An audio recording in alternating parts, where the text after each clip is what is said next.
Welcome back. Bulletin के आगाज में आज की सबसे बड़ी खबर। विफाकी हुकूमत ने पंजाब में गवर्नर राज की समरी पर काम शुरू कर दिया। विफाकी वजीर दाखिला राना सनाउल्लाह ने मीडिया से गुफ्तगू में कहा कि गवर्नर राज की समरी मौसूल हो गई, समरी पर काम भी शुरू कर दिया। पीटीआई को दो टोक पैगाम दिया कि उनका पंजाब में दाखिला बंद किया तो गवर्नर राज के लिए ये जवाब ही काफी होगा। वार्निंग दी कि पंजाब या खैबर पख्तूनख्वा से इस्लामाबाद पर चढ़ाई का फैसला किया तो वहीं रोक देंगे।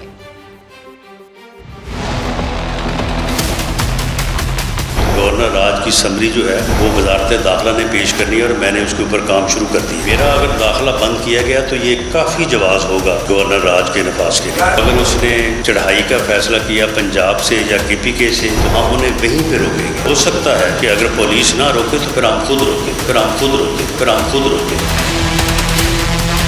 अदालती फैसले जो हैं मामलात को सेटल करने की बजाय तनाज़ा करेंगे, उससे जो सियासी अदम तवावन की फ़ज़ा पैदा होगी, हालात जो है वो ख़राब होंगे।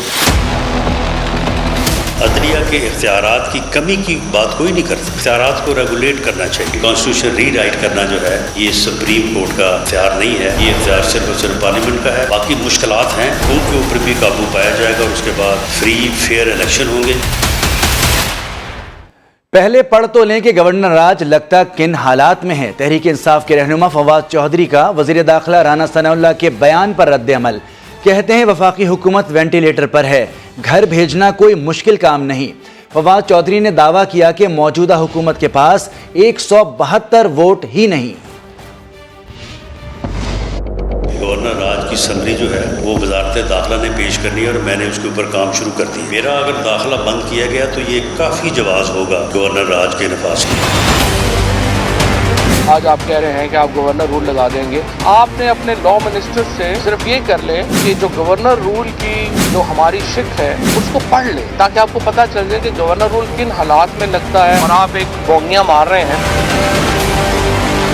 सभी कोर कमेटी में जो फंडामेंटल डिसीजन है वो यही है कि कब हम वफाकी हुकूमत को हमने फारिग करना है। वफाकी हुकूमत को फारिग करना बिल्कुल मुश्किल नहीं है। सदर ममलिकत ने इनको कहना है कि आप एतमाद का वोट लें। 172 लोग इन्होंने पूरे करने हैं। इनके पास इस वक्त 163-64 से ज़्यादा नहीं है। अगर नाराज लीग बन के आपका ख्याल है कि आपको नैरेटिव मिल जाएगा, बयानिया मिल जाएगा, ऐसे नहीं होता। पंजाब में गवर्नर राज लगेगा या नहीं, फैसला इत्तेहादी जमातों के सरबराहान करेंगे। ऐसा फैसला हुआ तो अमल दरामद पार्लियामेंट की करारदाद के जरिए होगा। कानूनी माहिरीन के मुताबिक वफाकी हुकूमत आईन और कानून के तहत 6 माह तक गवर्नर राज नाफिज कर सकती है। हुक्मरान इत्तेहाद ने पंजाब में गवर्नर राज लगाने का फैसला किया तो आर्टिकल 234 के तहत कौमी असम्बली और सेनेट से करारदाद मंजूर कराई जाएगी। इससे सूबे में गवर्नर राज की राह हमवार हो जाएगी। 2 माह बाद गवर्नर राज में मजीद 2 माह की तौसी हो सकती है। कानूनी माहिरीन के मुताबिक 6 माह तक गवर्नर को वज़ीर आला के तमाम इख्तियारात हासिल होंगे। और अभी आपको बताएं, PTI रहनुमा हलीम आदिल शेख को जाम शोरो एंटी करप्शन ने हिरासत में ले लिया है। मजीद जानते हैं संजय साधवानी से। संजय, किस इलाके से हिरासत में लिया गया है? जी बिल्कुल, जाम शोरों में हलीम आदिल शेख आज एक मुकदमे में पेश होने के लिए पेश हुए थे।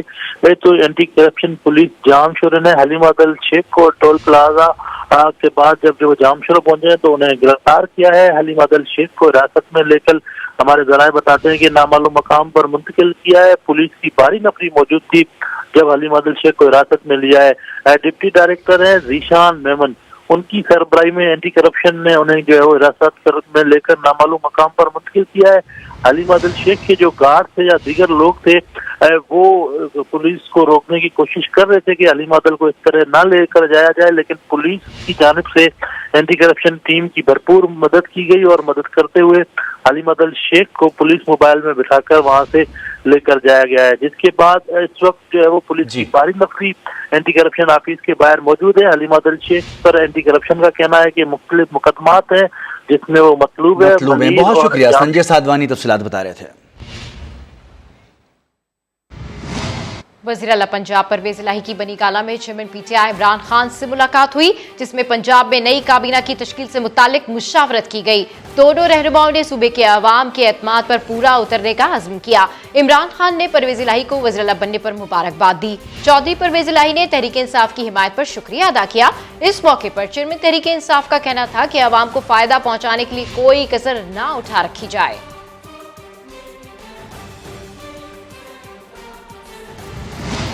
Panel of chairman Waseem Khan Badozai ने पंजाब असम्बली का इजलास बगैर किसी कार्रवाई के मुलतवी कर दिया है। इस पर मजीद जानते हैं समा के नुमाइंदे अब्बास नकवी से। अब्बास नकवी, क्या तफसीलात हैं?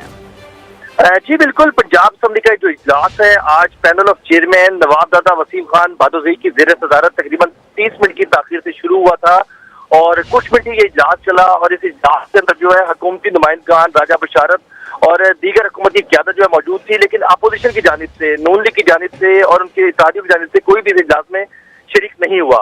इस मौके पर जो पैनल ऑफ चेयरमैन थे उनका ये कहना था क्योंकि अभी कैबिनेट बन रही है, इस हवाले से अभी मजीद फैसले होने हैं, इसलिए इजलास जो है वो कल दोपहर को 1 बजे तक जो है मुलतवी कर दिया गया है।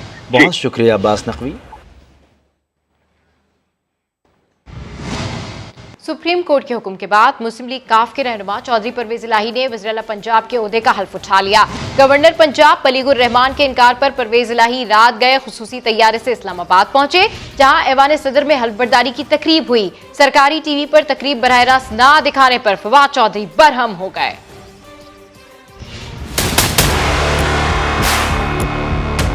सबसे बड़ी अदालत का फैसला आया, परवेज इलाही ने वज़ीर आला पंजाब के ओहदे का हल्फ उठाया। मैं पाकिस्तान जमहूरिया इस्लामी के आइन को बरकरार रखूंगा और इसका तहफ़्फ़ुज़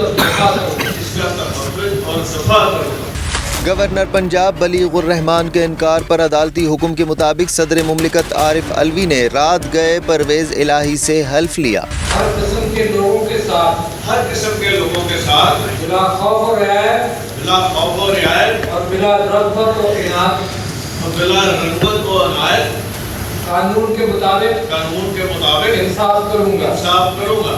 ऐवान सदर में होने वाली तकरीब में साबिक वजीर दाखिला शेख रशीद, परवेज खटक, फवाद चौधरी, बाबर आवान समेत पीटीआई के दीगर रहनुमाओं ने शिरकत की। पीटीआई रहनुमा फवाद चौधरी ने धमकी दी, कहते हैं वजीर आला का हल्फ बराह रास्त सरकारी टीवी पर न दिखाने वाले अगले महीने नौकरियों पर नहीं रहेंगे। वजीर इत्तलात को भी ललकारा। मुझे बड़ा अफसोस है कि आज पीटीवी ने ये जो लाइव फीड है ये नहीं दी।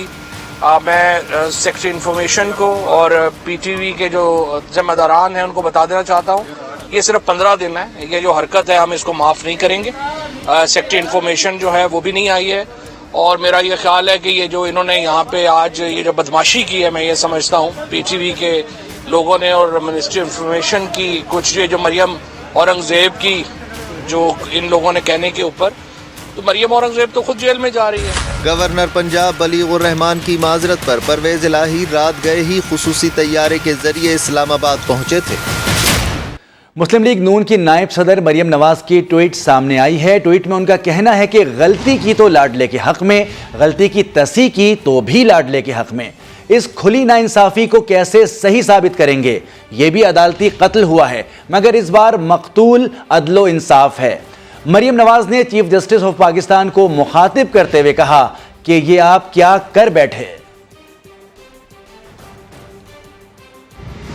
सुप्रीम कोर्ट के फैसले पर हुकूमत और इत्तेहादियों का सख्त रद्द-ए-अमल सामने आया। वज़ीर आज़म शहबाज शरीफ कहते हैं उसूल इंसाफ की तवक्कात को धचका लगा, आइन और पार्लियामेंट की बालादस्ती पर कोई समझौता नहीं करेंगे।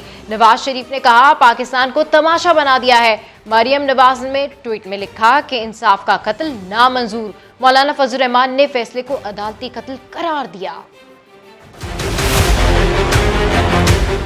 सुप्रीम कोर्ट ने वजारत आला पंजाब की गद्दी से हमजा शहबाज को उठा दिया, परवेज इलाही को बिठा दिया। सबसे बड़ी अदालत ने मुल्क के सबसे बड़े सूबे का फैसला सुनाया तो वजीर आजम का रद्द-ए-अमल सामने आया। वजीर आजम शहबाज शरीफ ने ट्विटर पैगाम में लिखा, कोई इदारा दूसरे के इख्तियार में मुदाखलत नहीं कर सकता। आइन और पार्लियामेंट की बालादस्ती पर कोई समझौता नहीं करेंगे। नून लीग के कायद नवाज शरीफ ने भी सख्त रद्द-ए-अमल दिया। कहा पाकिस्तान का तमाशा बना दिया, तीनों जज साहिबान को सलाम। मरियम नवाज ने अपने ट्विटर हैंडल पर अदालती फैसले को जुडिशल कू से ताबीर किया। लिखा कि इंसाफ का कत्ल नामंजूर। वफाकी वजीर इत्तलात मरियम औरंगजेब कहती हैं सुप्रीम कोर्ट के फैसले से इंतशार की फिजा कायम हो गई। ये मजीद मुल्क में तकसीम पैदा करेगा और ज्यादा इंसाफ के ऊपर उंगलियां उठाई जाएंगी। पहले अदलिया बहाली की तहरीक शुरू की थी मियां नवाज शरीफ ने, उसका ये दूसरा बाब है। ये जदोजहद का आगाज हो चुका है। JUIFA के कायद मौलाना फजलुर रहमान ने भी फैसले को अदालती माशाल्लाह करार दिया। उन्होंने कहा कि सुप्रीम कोर्ट के 3 जजेस के फैसले ने जमहूरियत का अदालती कत्ल किया। उधर तहरीक इंसाफ के रहनुमाओं की मुखालफिन पर कड़ी तनकीद। बाबर आवान कहते हैं कि पंजाब की आवाम ने फैसला सुना दिया है, मुल्क में हकीकी जमहूरियत जरूरी है। जुल्फी बुखारी का कहना है कि इमरान खान तो जरदारी से भी बड़े खिलाड़ी और सियासतदान हैं। शेख रशीद को नून लीग में 2 ग्रुप नजर आने लगे। तहरीक इंसाफ के रहनुमाओं ने मुखालफिन को निशाने पर रख लिया। बाबर अवान कहते हैं साइफर के जरिए जो रजीम चेंज हुई, सबसे बड़े सूबे में अवाम की हिमायत से वो चैप्टर बंद हो गया। बहुत जरूरी है कि मुल्क में हकीकी जमहूरियत आए। ये गोलड़ा मोड़ से लेके तो ये सेक्रेटेरिएट मोड़ तक का वजीर आजम है। हकीकी हुकूमत तब आ सकती है जब इलेक्शन कमीशन के अंदर तब्दीलियां होंगी और एक फेयर और फ्री और ट्रांसपेरेंट इलेक्शन होगा। जुल्फी बुखारी ने कहा आसिफ जरदारी मुल्क से बाहर हैं, परवेज इलाही वजीर आला पंजाब हैं। साबित हो गया इमरान खान जरदारी से बड़े कप्तान हैं। सब कहते हैं कि जी जरदारी साहब बहुत बड़े पॉलिटिशियन है, सबको सियासत सिखा के गए हैं। उनके बेटे ने ट्वीट की एक जरदारी सब पे भारी। बेटा आपका वालिद जो है वो अभी मुल्क से बाहर है और CM पंजाब परवेज इलाही साहब हैं, वो भी सुप्रीम कोर्ट ऑफ पाकिस्तान से। तो वो बड़े प्लेयर हैं या पॉलिटिशियन हैं या खान साहब सबसे बड़े कप्तान हैं। ये फैसला अवाम ने कर लिया। साबिक वजीर दाखिला शेख रशीद ने पेश गोई कर दी। कहते हैं नून लीग 2 ग्रुपों में तकसीम होने जा रही है, एक इक्तदार में रहने और दूसरा इलेक्शन में जाने का हामी है। 2 वोटों की हुकूमत के लिए नए इंतखाबात ही वाहिद रास्ता रह गया है। सदर सुप्रीम कोर्ट बार ने मुख्तलिफ बार एसोसिएशंस के उहदेदारान के हमरा प्रेस कॉन्फ्रेंस की। कहा तमाम बार एसोसिएशंस ने आला अदलिया में सीनियरिटी के बरखिलाफ तकर्रियों को ना मानने का फैसला किया है। चीफ जस्टिस पाकिस्तान और जुडिशल कमीशन मेंबर्स सीनियरिटी उसूल को मद्देनजर रखें। पूरी एसोसिएशंस जो हैं उन्होंने यूनानिमसली रिजॉल्व किया है कि हम प्रिंसिपल ऑफ सीनियरिटी के खिलाफ जो भी अपॉइंटमेंट है उसको नहीं मानते और हमने अपने जो कमीशन के मेंबर हैं उनसे मुतालबा किया है कि आप प्रिंसिपल ऑफ सीनियरिटी को मेंटेन करें, रूल्स में अमेंडमेंट करें ताकि सुपीरियर कोर्ट्स जो है उसमें जितनी अपॉइंटमेंट्स हो वो ट्रांसपेरेंसी के साथ हो सके। पिछले 12 साल से बार काउंसिल्स, बार एसोसिएशंस ये मुतालबा करती आ रही हैं कि 184(3) में आप सुओ मोटो के रूल्स जो हैं वो पैरामीटर स्ट्रक्चर करें और 184(3) में जो भी एग्रीव्ड पार्टी है उसको राइट ऑफ अपील होना चाहिए। राइट ऑफ अपील का जो बेंच हो वो उस बेंच से बड़ा होना चाहिए जो पहले फैसला कर रहा है। राइट ऑफ रिव्यू है, इसमें जो बेंच होना चाहिए कम से कम पहले 5 सीनियर जजेस होने चाहिए जो बेंच की कॉन्स्टिट्यूशन के हवाले से बात करें। काजी फायज ईसा साहब के खिलाफ जो क्यूरेटिव रिव्यू है उसको फिलफौर विथड्रॉ किया जाए। सुप्रीम कोर्ट के फैसले पर हमजा शहबाज का रद्द अमल भी सामने आ गया है। अपने बयान में उनका कहना है कि फैसले के जरिए अवाम के वोटों से मुंतखब हुकूमत को घर भेजा गया। हमारी तारीख ऐसे स्याह फैसलों से भरी पड़ी है। हमजा शहबाज ने सवाल उठाया क्या असेंबली की हैसियत एक रबड़ स्टैम्प की रह गई है। उन्होंने ये भी कहा कि फुल कोर्ट की इस्तदा मंजूर ना करके इंसाफ का कत्ल किया गया। पिछले 4 माह से पाकिस्तान के सबसे बड़े सूबे में तमाशा लगा है। PTI को आइन से खिलवाड़ की खुली छुट्टी मिली है और आवाम देख रहे हैं।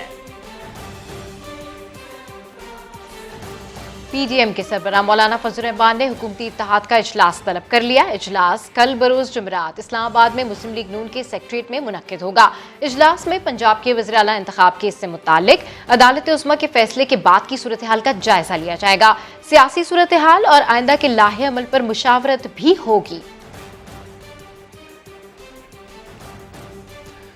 वज़ीर आला पंजाब परवेज इलाही के बेटे और काफ लीग के रहनुमा मोनिस इलाही ने अपने ट्वीट में अपने वालिद की हलफ बर्दारी की तस्वीर लगाई है। साथ ही इमरान खान की वज़ारत उज़्मा की हलफ बर्दारी की तस्वीर भी मुंसलिक की है। मोनिस ने लिखा कि अल्लाह के फजल से एक मिशन पूरा हो गया, अब दूसरे मिशन के लिए तन मन धन की बाजी लगा देंगे। इमरान खान को वापस अपनी कुर्सी पर लेकर आएंगे। तहरीक इंसाफ के रहनुमा मुराद सईद कहते हैं, हमें इम्पोर्टेड हुकूमत को घर भेजना है। ये इख्तिदार की जंग नहीं, हकीकी आज़ादी की तहरीक है। सहाफ़ी के सवाल पर कहा, राना सनाउल्लाह के हाथ खून से रंगे हैं। मजीद उनका क्या कहना था, आपको सुनवाते हैं। क्यों शर्म होती है, कोई हया होती है? ये पढ़ के तो बहुत मारता है। इससे जरा पूछिए कि 22 अफराद के कत्ल का इल्जाम आपके ऊपर है, एक मुजरिम और मुलजिम को बिठाया हुआ है। इसके साथ जो स्थानीय मॉडल टाउन में इसके हाथ खून से रंगे हैं। तो 17 को जो इलेक्शन हुआ था उसमें तमाम हथकंडे, पुलिस, नजर आने वाली और नजर ना आने वाली तमाम ताकत है, इंतजामिया, हुकूमत, सबको इस्तेमाल करके भी इनको शिकस्त हो गई। कौम बहुत आगे निकल चुकी है। जिस तरह मैंने कहा, बयानियों, सियासत, धमकियों, ताकत, इन सब के इस्तेमाल से कौम बहुत आगे निकल गई है और हकीकी आज़ादी की तहरीक है। और अभी आपको डॉलर की उड़ान के बारे में बताएं। इंटरबैंक में डॉलर पहली बार 237 रुपए पर जा पहुंचा। इंटरबैंक में डॉलर 4 रुपए 7 पैसे मजीद महंगा हो गया। इंटरबैंक में डॉलर पहली बार 237 रुपए पर जा पहुंचा है और इंटरबैंक में डॉलर 4 रुपए 7 पैसे मजीद महंगा हो गया है। आगे बढ़कर आपको बताएं कि वफाकी वज़ीर ख़ज़ाना मिफ्ता इस्माइल की मीडिया से गैर रस्मी गुफ्तगू डॉलर की कदर बढ़ने की वजह सियासी अदम इस्तेहकाम करार दे दी। कहते हैं JP मॉर्गन ने सरमायाकारी के लिए दिलचस्पी जाहिर की है, इससे पाकिस्तान में आलमी सरमायाकारी की राहें खुलेंगी। उनका मजीद क्या कहना था, जानते शकील अहमद से। जी शकील, अपडेट कीजिए। देखिए, वज़ीर खजाना से मैंने सवाल किया था कि डॉलर जो है वो बहुत महंगा हो रहा है, रुपए की कदर मुसलसल गिर रही है, कि हुकूमत क्या कर रही है। उनका कहना था कि जब रात को सियासी हालात बदलेंगे तो उसका मार्केट के ऊपर असर आएगा। पाकिस्तान डिफॉल्ट के खतरे से तो निकल चुका है, IMF की पेश की शराइत भी हम पूरी कर चुके हैं और जो इम्पोर्ट्स हैं इस माह भी और अगले माह भी उसमें कमी आ रही है। तो उम्मीद ये है कि अब रुपए के ऊपर जो दबाव है उसमें कमी आएगी। साथ उनका ये भी कहना था कि JP मॉर्गन ने पाकिस्तानी बॉन्ड्स में सरमायाकारी के लिए दिलचस्पी जाहिर की है और इससे पाकिस्तान में बैन अवी सरमायाकारी की राह भी हमार होगी। और डॉलर की कदर में इजाफे की एक बड़ी वजह करंट अकाउंट खसारा भी है, जो कि पिछली हुकूमत में बुलंद तरीन सतह पर था। उन्होंने ये भी कहा कि तहरीक इंसाफ डॉलर की कीमत ठीक रखती तो शायद करंट अकाउंट खसारा इतना ज्यादा ना होता, लेकिन उन्होंने कहा कि IMF से अगले माह 5 मिल जाएंगे। बाकी 2 ममालिक से भी बातचीत जारी है। जी ठीक है, अपडेट करने के लिए शुक्रिया। ब्लूमबर्ग ने फिच और मूडीज के पाकिस्तान से मुतालिक रेटिंग आउटलुक पर रिपोर्ट जारी कर दी है। रिपोर्ट के मुताबिक पाकिस्तान को IMF से 1 अरब 20 करोड़ डॉलर मिलने की उम्मीद है। ब्लूमबर्ग रिपोर्ट के मुताबिक IMF से मिलने वाले फंड से पाकिस्तानी करेंसी और बॉन्ड्स पर दबाव कम करने में मदद मिलेगी। पाकिस्तान को दीगर इदारों और ममालिक से इजाफी फंड्स मिलने की राहें खुलेंगी। पाकिस्तान को IMF से कर्ज जारी होने के बाद मार्केट में खातिर खा एतमाद आएगा। रिपोर्ट में बताया गया है कि सियासी गैर यकीनी सूरत हाल की वजह से IMF की तरफ से मदद में ताखीर हो रही है। इससे सरमायाकारों में बेचैनी पाई जाती है। वज़ीर आज़म की ज़ेर सदारत वफाकी काबीना का इजलास शुरू। पार्लियामान की बालादस्ती का पैगाम देने के लिए ये इजलास पार्लियामेंट हाउस में हो रहा है। मजीद जानेंगे नुमाइंदा समा उस्मान खान से। उस्मान, क्या नुकात शामिल हैं इजलास के एजेंडे में? जी बिल्कुल, 3 नुकाती एजेंडा है वफाकी काबीना के इजलास का, जिसमें गौर किया जा रहा है। और इसके सबसे अहम मामला जो है वो आज गवर्नर स्टेट बैंक की तकर्री का मामला जो है वो भी काबीना के एजेंडे में शामिल है। इसके साथ साथ मुल्क की सियासी सूरत हाल पर तफसीली मुशावरत की जा रही है। सुप्रीम कोर्ट के फैसले के बाद की सूरत हाल पर गौर भी किया जा रहा है और जो सुप्रीम कोर्ट के जजिस का कंडक्ट है उसके ऊपर भी तफसीली गौर किया जाएगा और एतमाद नहीं लिया जा रहा है। PDM की जो हिकमत अमली है काबीना अरकान को आइंदा आगे क्या करना है, इस हवाले से भी मुशावरत की जा रही है काबीना के इजलास में। और ये 3 नुकाती एजेंडे के बाद सियासी मामला जो है वो जेर बहस लाए जा रहे हैं काबीना इजलास में। और इस इजलास के बाद कौमी असम्बली का इजलास भी शुरू होगा। वफाकी काबीना का इजलास शुरू हो गया है। तफसीलात बता रहे थे उस्मान खान, शुक्रिया आपका। पंजाब में वज़ारत आला की तब्दीली के बाद साबिक सूबाई वुज़रा ने सरकारी गाड़ियां और अमला वापस भिजवा दिया है। इसकी मज़ीद तफसीलात जानते हैं समा के नुमाइंदे अब्बास नकवी से। जी अब्बास। जी मुस्तबिक लोन के साबिक सूबाई वज़रा ने सरकारी गाड़ियां वापस कर दी हैं और इनमें मियां मुस्तफा शहदौर रहमान, बिलाल यासीन, सैफुल मुल्क खोकर, खलील तैयब सिंधु, ख्वाजा इमरान नजीर, सबा सादिक, उस्मा बुखारी और नून लीग के जितने भी वज़रा ने हलफ उठाया था उन तमाम ने अपनी गाड़ियां जो है वापस भेज दी हैं। जबकि इसके साथ साथ तमाम सूबाई वज़रा के साथ जो अमला तैनात किया गया उसको भी वापस भेज दिया गया है और सूबाई वज़रा ने अपने दफातर भी खाली कर दिए हैं। जी ठीक है, अपडेट करने के लिए शुक्रिया। पार्लियामेंट की पब्लिक अकाउंट्स कमेटी क्या डीजी नैब को हिरासानी के मामले पर तलब कर सकती है? क्या असासों की तफसीलात मांगने के खिलाफ चेयरमैन नैब की दरखास्त अदालत में काबिल समाअत है? इस्लामाबाद हाई कोर्ट ने सेक्रेटरी कौमी असम्बली समेत तमाम फरीकैन से दलाइल तलब कर लिए हैं। देखते हैं सोहेल रशीद की रिपोर्ट। पब्लिक अकाउंट्स कमेटी की जानिब से डीजी नैब शहजाद सलीम की तैयबा गुल के इल्जामात, जबकि चेयरमैन नैब की अफसरान के असासों की तफसील पर तलबी का मामला। इस्लामाबाद हाई कोर्ट ने एहतसाब ब्यूरो के दोनों जिम्मेदारों के खिलाफ पब्लिक अकाउंट्स कमेटी को किसी भी ताजीबी कार्रवाई से रोकने के हुक्म में 11 अगस्त तक तोसी कर दी। इस्लामाबाद हाई कोर्ट के कायम मकाम चीफ जस्टिस आमिर फारूक ने पब्लिक अकाउंट्स कमेटी के दायरे इख्तियार के खिलाफ दरखास्तों पर समाअत की। डिप्टी अटार्नी जनरल ने मौक़िफ़ अपनाया कि मफाद आमा में पब्लिक अकाउंट्स कमेटी कोई भी मामला देख सकती है। जस्टिस आमिर फारूक ने रिमार्क्स दिए, मफाद आमा में भी पब्लिक अकाउंट्स कमेटी वही मामला देखेगी जो फाइनेंस से मुतल्लिक हो। हर इदारे की अपनी एक इज्जत है, वो पार्लियामेंट हो या अदलिया। दौरान समाअत तैयबा गुल भी पेश हुई। मीडिया से गुफ्तगू में हरासा किए जाने के मामले पर कमीशन की तश्कील को खुशाइंद कहा। कमीशन में भी मैं जा रही हूँ तो मेरा पैरेलल जो फॉरम पे चल रहा है, इंशाल्लाह उम्मीद है कि इंसाफ होगा। अदालत ने सवाल उठाया कि अकाउंट्स के अलावा जो कुछ पीएसी कर रही है क्या इनका इख्तियार बनता है? नैब को अगर फंडिंग के मामले पर बुलाया जाता है तो कोई हर्ज नहीं। क्या इन दरखास्तों पर समाअत के बाद ये अदालत किसी को सजाए मौत दे सकती है? इसी तरह हम सिर्फ हरासमेंट के मामले पर दायरा इख्तियार देख रहे हैं। अदालत ने सेक्रेटरी कौमी असम्बली समेत तमाम फ्रीकैन को नोटिस जारी करते हुए समाअत 11 अगस्त तक मुलतवी कर दी। डेरा गाजी खान में तेज बारिशों ने तबाही मचा दी। जिंदा पीर के इलाके से 3 लाशें मिली और छतें और दीवारें गिरने से 26 अफराद जख्मी हो गए। सैलाब के बायस इंडस हाईवे आज दूसरे रोज भी बंद है। मजीद अभी क्या ताज़ा तरीन सूरत हाल है, जानते समा के नुमाइंदे अख्तर अली से। जी अपडेट कीजिए अख्तर। गुज़श्ता रोज से कोई सुलेमान पर होने वाली मूसलाधार बारिशों के बाद जो है डेरा गाजी खान के कबायली इलाकों से निकलने वाले बरसाती नदी नालों में तो शदीद तूफानी की वजह से जो है सैलाबी रेलों ने डेरा गाजी खान के मुज़ाफ़ाती इलाकों में तबाही मचा दी है। तोसा शरीफ के अलावा जो है डेरा गाजी खान के दर्जनों देहात और बस्तियां जो है ज़ेर आब आ गई हैं और लोग जो है नकल मकानी पर मजबूर हो गए हैं। जबकि रेस्क्यू ऑपरेशन भी शुरू किया गया है और रेस्क्यू 1112 को काम के मुताबिक अब तक जो है 700 से ज़ायद खानदानों को जो है महफूज मकामात पर मुंतकिल किया गया है। इसके अलावा जो है रिलीफ कैंप भी कायम कर दिए गए और इंडस हाईवे गुज़श्ता रोज जो है सैलाबी रेले में बह गई थी, जिसकी वजह से पेशावर और कराची के दरमियान बरास्ता पंजाब जो है ट्रैफिक भी मुअत्तल है और अपडेट करने के लिए शुक्रिया। बारिशें, सैलाब और तबाही मुल्क के बहुत से हिस्से खराब मौसम के बायस मुश्किलात का शिकार हैं। जेहलू में मकान की छत गिरने से 3 अफराद जख्मी हो गए।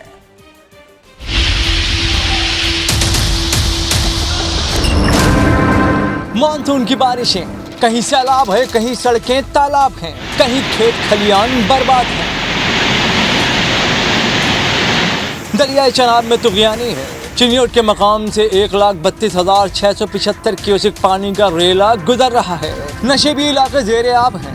फ्लड वार्निंग जारी कर दी गई। Disaster management authority alert. Guddu barrage में 2,73,970 क्यूसेक पानी की आमद रिकॉर्ड। कच्चे के मकीनों को मुंतकिल होने की हिदायत कर दी गई। लियाकतपुर में शाहराहों पर बारिश का पानी जमा है। इंतजामिया गायब है, कारोबार बंद है। गल्ला मंडी रोड चौक घंटा घर के अतराफ तालाब बना है। जालिम शाहमदपुर में तेज बारिश से मकान की छत गिर गई, 3 अफराद जख्मी हो गए। दादू कीरतल पहाड़ी सिलसिले में बारिशें, काछू में सैलाब। 400 देहात का जूही और दादू से 4 रोज बाद भी राब्ता बहाल न हो सका। 50 देहात पानी में घिरे हैं। दादू में सरकारी सतह पर कश्ती सर्विस, तिब्बी इमदाद कैंप और लाइव स्टॉक कैंप का इंतजाम किया गया है। खैरपुर में बारिश से कोट डेजी थाने की छत का प्लस्तर गिर गया, 3 अहलकार जख्मी हुए। कंडोला यार में कई इलाकों का जमीनी राब्ता कट गया। बद इंतजामी पर लोगों का प्रेस क्लब के सामने एहतजाज। नौशहर और फिरोज में मूसलाधार बारिश, लोग मुश्किल में, इंतजामिया गायब है। और टांग के इलाके रनवाल में सैलाब मुतासरीन की हंगामी बुनियादों पर मदद की जा रही है। अफवाज पाकिस्तान और FC साउथ लोगों में खुराक और राशन तकसीम कर रहे हैं।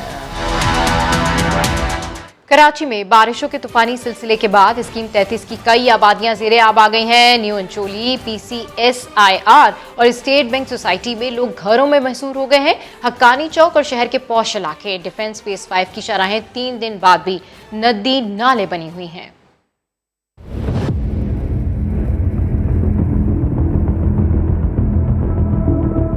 कराची में वक्फे से बरसने वाले तेज बारिश के सिलसिले को रुके हुए 2 दिन हो गए हैं, लेकिन शहर की मुतवस्सित सोसाइटीज और पौश इलाके अभी तक तालाब बने हुए हैं। स्कीम 33 की न्यू 40 सोसाइटी के 200 से ज्यादा मकान मुकम्मल तौर पर डूब चुके हैं।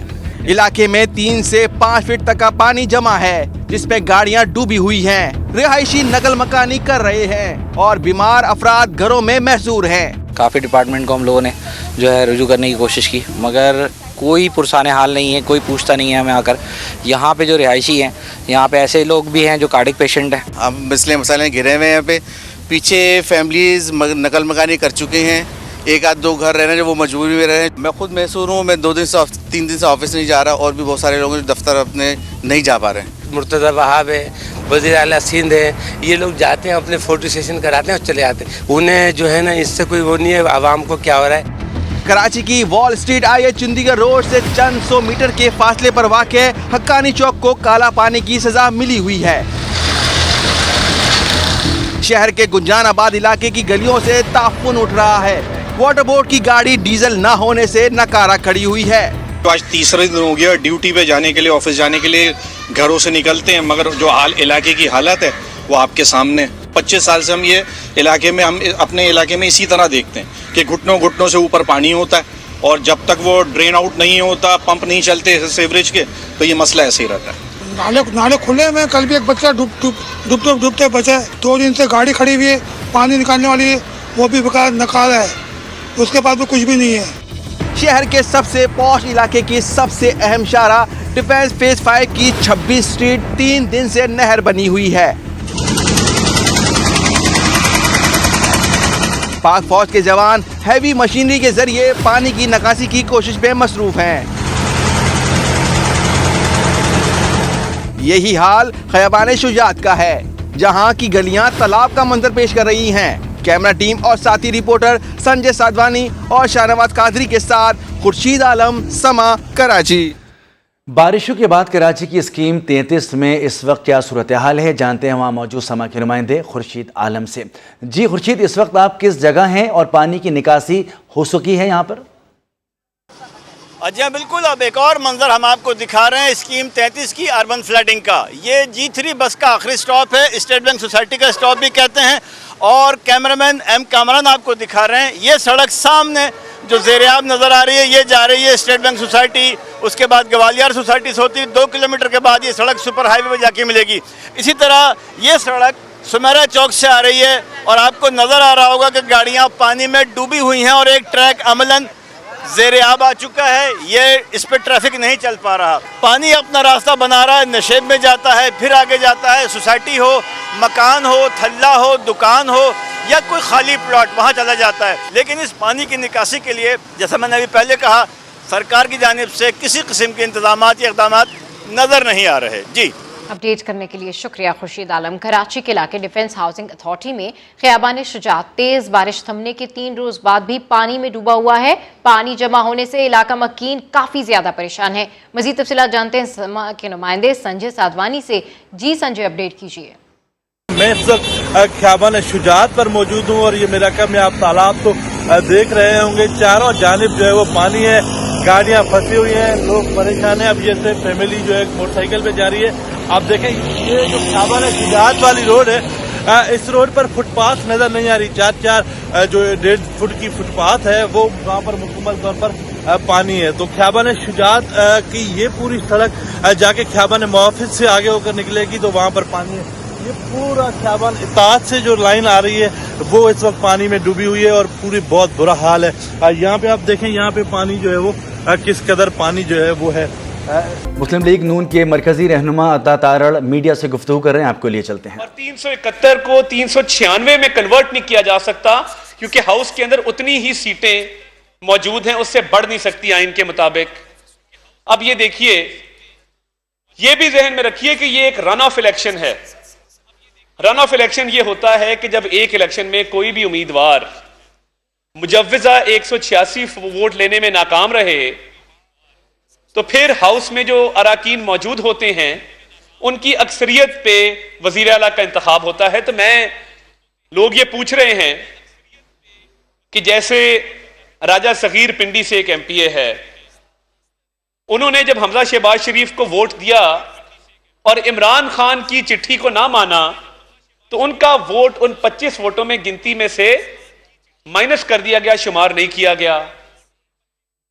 अब अगले ही लम्हे रन ऑफ इलेक्शन में जब वो री इलेक्ट होके आए हैं और उन्होंने हमजा शहबाज शरीफ साहब को वोट दिया है तो उनका वोट शुमार किया गया है। क्या एक शख्स 2 मरतबा एक ही इलेक्शन में वोट कास्ट कर सकता है? ये एक आईनी मसला है। और फुल कोर्ट की जिद नहीं थी, इस्तदा थी, गुजारिश थी कि फुल कोर्ट, क्योंकि लोग ये बात करते हैं और ये बड़ा एक खतरनाक जाविया इस चीज को देखने का। आप बाहर जाएं, मैंने खुद सुना कि लोग कह रहे हैं कि खुदा ना खास्ता कोर्ट में कोई ग्रुपिंग है, 2 ग्रुप्स हैं।